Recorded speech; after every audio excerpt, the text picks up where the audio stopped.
প্রিয় দর্শক বন্ধুরা, আপনি যদি এটিএম কার্ড ব্যবহার করে থাকেন তাহলে ভিডিওটি আপনার জন্য। হ্যাঁ বন্ধুরা, 2025 সালে ফেব্রুয়ারি মাসের 2 তারিখে ভারতবর্ষের বাজেট পেশ হবে এবং সেক্ষেত্রে এটিএম কার্ডের ব্যবহারের ক্ষেত্রে নতুন নতুন নিয়ম এনেছে। সেক্ষেত্রে আপনি এক মাসে কতবার এটিএম কার্ড ব্যবহার করতে পারবেন, আপনি একেবারে কতটা টাকা তুলতে পারবেন এবং সর্বোপরি জালিয়াতি। আপনারা অনেকেই জানেন বা সকলেই জানেন যে এটিএম কার্ডে কী পরিমাণে জালিয়াতি হয়। আপনি এটিএমে মেশিনে টাকা তুলতে গেছেন, টাকা তুলেছেন, ট্রানজ্যাকশান হয়ে গেছে, অথচ টাকা পাননি।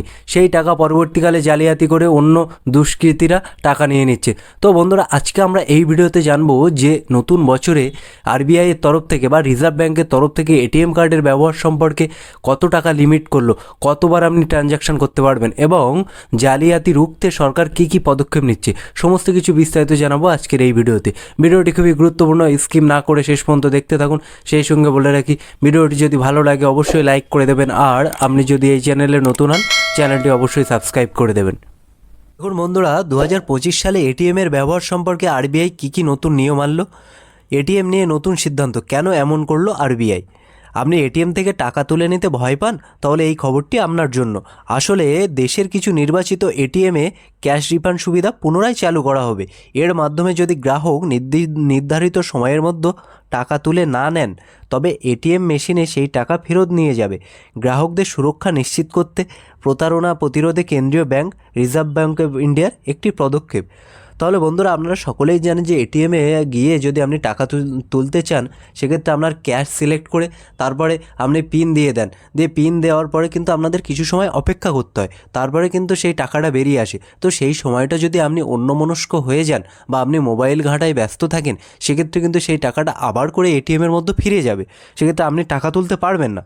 তাহলে বন্ধুরা, তারপরে এখানে কি বলা হয়েছে, এটিএমে টাকা তোলার সুবিধাটি এমন এক সুবিধা যেখানে গ্রাহক যদি নির্দিষ্ট সময়ের মধ্যে ক্যাশ ট্রে থেকে টাকা তুলে না নেন, তবে সে মেশিনে টাকাটা ফিরিয়ে নিয়ে নেবে। পূর্বে এই সুবিধাটি অপব্যবহৃত হয়েছিল, যেখানে প্রতারকরা আংশিক পরিমাণে টাকা তুলে নিত, কিন্তু মেশিনের লগে পুরো পরিমাণে টাকা তুলে নেওয়ার রেকর্ড করা হতো। এর ফলে ব্যাংকের বড় ক্ষতি হচ্ছিল। এই কারণে 2012 সালে আরবিআই এই সুবিধাটি বন্ধ করে দেয়। তাহলে বন্ধুরা, এই সুবিধা কিন্তু আগে ছিল যে ক্যাশ রিফান্ড। সেখানে এর আগে প্রতারকরা কী করতো, যে টাকা সিলেক্ট করে কিছু টাকা বেরিয়ে আসতো, যে টাকাটা বেরিয়ে আসতো তার ভিতরে অল্প পরিমাণে টাকা তুলে নিত, নিয়ে ব্যাংক আবার সেই টাকাটা বা এটিএম সেই টাকাটা আবার রিফান্ড নিয়ে নিত বা ভিতরে ঢুকিয়ে নিত। কিন্তু ব্যাংকে কিন্তু সেই পুরো টাকাটাই কাউন্ট হয়ে যেত। তো সেই টাকাটা ব্যাংকের লস হচ্ছিল, যার জন্য এই নিয়মটা 2012 সালে, দেখুন বন্ধুরা, এখানে 2012 সালে সরকারের তরফ থেকে বা আরবিআইয়ের তরফ থেকে এই নিয়মটা বন্ধ করে দিয়েছিল। তারপরে দেখুন বন্ধুরা, এখানে কি বলা হয়েছে, তবে এরপর প্রতারকরা এটিএমে বোধে প্রতারণা করার নতুন উপায় বের করে। তারা এক জাল কভার দিয়ে এটিএম বন্ধ করে দিত, যাতে মেশিনে টাকা আটকে যায় এবং গ্রাহকরা দেখতে পেত না। গ্রাহক ভাবতেন ট্রানজ্যাকশান ব্যর্থ হয়ে গেছে, পরে সে চলে যেত। এরপর প্রতারকরা এসে সেই জাল কভার সরিয়ে টাকা তুলে নিত। এই সমস্যার সমাধানে আরবিআই ব্যাংকে নির্দেশ দিয়েছে যাতে প্রযুক্তিগত নিরাপত্তা বাড়িয়ে টাকা তোলার সিস্টেমকে পুনরায় চালু করে। তাহলে বন্ধুরা, যারা প্রতারণা করতো তারা কিন্তু এই ধরনের প্রতারণা করতো, এই এটিএমের মেশিনের ভিতরে জাল কভার দিয়ে বা টাকার যেখান থেকে বেরোয় সেখানে জাল দিয়ে দিত। দিয়ে আপনি এটিএমে টাকা সিলেক্ট করেছেন, পিন দিয়েছেন, কিন্তু আপনার টাকা বেরোচ্ছে না বলে আপনি চলে গেছেন, পরে এসে সেই জালটা সরিয়ে কিন্তু তারা এই টাকাটা নিয়ে নিত। তো এই সম্পর্কে আরবিআই তাদের টেকনোলজি বা প্রযুক্তিগত নিরাপত্তাকে বাড়িয়ে দেওয়ার কথা বলেছেন বা গাইডলাইন দিয়ে দিয়েছেন। তারপরে দেখুন বন্ধুরা, এখানে কী বলা হয়েছে, আরবিআই নির্দেশ দিয়েছে যেখানে প্রতারণার সম্ভাবনা বেশি সেখানে এই সুবিধাটা পুনরায় চালু করতে হবে। ব্যাংকে তাদের এটিএম মেশিনগুলি আপগ্রেড করার নির্দেশ দেওয়া হয়েছে। এই প্রযুক্তি বিশেষভাবে কার্যকর হবে যখন গ্রাহক ভুলক্রমে টাকা তুলতে ভুলে যাবেন বা কোনো কারণে টাকা নিতে পারবেন না।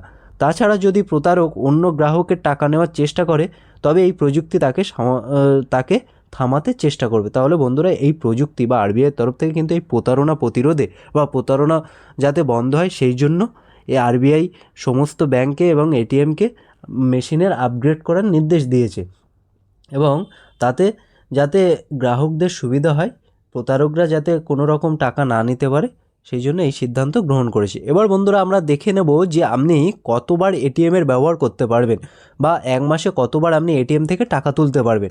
এরা বন্ধুরা স্টেট ব্যাঙ্ক অফ ইন্ডিয়ায় এই নিয়মটা আছে। তো আপনার যদি অন্য কোনো ব্যাংকে অ্যাকাউন্ট থাকে আপনি অবশ্যই সেই ব্যাংকের নামটা কমেন্ট করে জানাবেন, আপনার ব্যাংকের তথ্য আপনাকে অবশ্যই দিয়ে দেবো। তা বন্ধুরা দেখুন এখানে কি বলা হয়েছে, এসবিআই গ্রাহকদের এটিএমে 5 বার লেনদেন করতে দেয়। তাহলে বন্ধুরা দেখুন এখানে 5 বার, তবে দিল্লি কলকাতা, তবে বন্ধুরা দেখুন এখানে নিয়ম আছে, দিল্লি কলকাতা মুম্বাই চেন্নাই ব্যাঙ্গালোর হায়দ্রাবাদে অবশ্য লেনদেনের ক্ষেত্রে প্রতি মাসে মাত্র 3 বার দেয়। তাহলে বন্ধুরা দেখুন এখানে এই কটা শহরে দিল্লি কলকাতা মুম্বাই চেন্নাই ব্যাঙ্গালোর হায়দ্রাবাদে এখানে কিন্তু বিনামূল্যে লেনদেনের সংখ্যা মাত্র 3 বার। এই শহরগুলি ছাড়া অন্য জায়গায় লেনদেনের সংখ্যা 5 বার। এই লিমিট পার হয়ে গেলে এসবিআই এটিএম থেকে প্রতিবার লেনদেনে 10 টাকা এবং অন্য এটিএম থেকে যদি আপনি টাকা তোলেন সেক্ষেত্রে 20 টাকা চার্জ করা হবে। তাহলে বন্ধুরা এই নিয়মটা কিন্তু আপনারা অবশ্যই জেনে রাখবেন।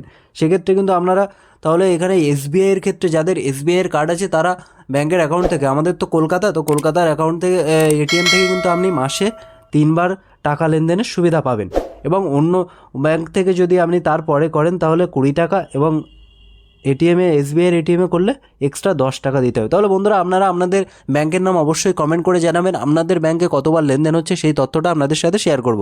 তাহলে বন্ধুরা এই ছিল আজকের আপডেট, দেখা হচ্ছে পরের ভিডিওতে। ভালো থাকবেন, সুস্থ থাকবেন। ভিডিওটি যদি ভালো লাগে অবশ্যই লাইক করে দেবেন, আর আপনি যদি এই চ্যানেলে নতুন হন চ্যানেলটি অবশ্যই সাবস্ক্রাইব করে দেবেন। ধন্যবাদ।